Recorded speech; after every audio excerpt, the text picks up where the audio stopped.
خطے کی صورتحال اس وقت انتہائی تشویشناک ہے۔ پاک نیوکلیئر ریاست ہے، ہمیں دیکھنا ہوگا کہ اس پورے معاملے پر ہمارا کیا کردار ہوگا۔ کل کے ان کیمرہ اجلاس میں شرکت سے متعلق محمود اچکزئی جو فیصلہ کریں گے وہ ہمیں قبول ہوگا۔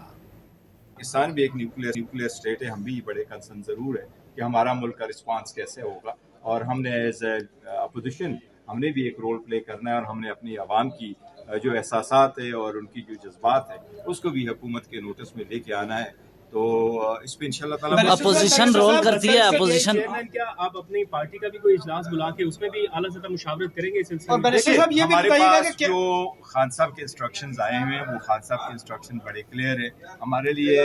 ایوان کے اندر جو ہوگا وہ بھی اچکزئی صاحب نے کرنا ہے، اور ایوان کے بعد جو ان کی ہدایات ہوگی خان صاحب کے ایبسنس میں تو ہم اچکزئی صاحب کی بیرسٹر صاحب یہ نہیں دیکھو ابھی ان کا ضرور ہے، اور بات بیرسٹر صاحب یہ بھی بتائیے گا کہ کیا وزیر اعظم ہاؤس میں پی ٹی آئی جائے گی؟ سر یہ عید بھی کیا عمران خان جیل میں گزاریں گے یا باہر آئیں گے؟ اللہ کرے باہر آ جائے۔ سر میرا سوال ہے کہ وزیر اعظم ہاؤس میں جانے والی پالیسی جو ہے وہ تبدیل کی ہے یا پی ٹی آئی جائے گی؟ ابھی وزیر اعظم ہاؤس نہیں، ابھی کوئی فیصلہ نہیں ہوا، لیکن ابھی ان کی ملاقات ہو رہی ہے۔ اچکزئی صاحب جو فیصلہ کریں گے وہ ہمارے لیے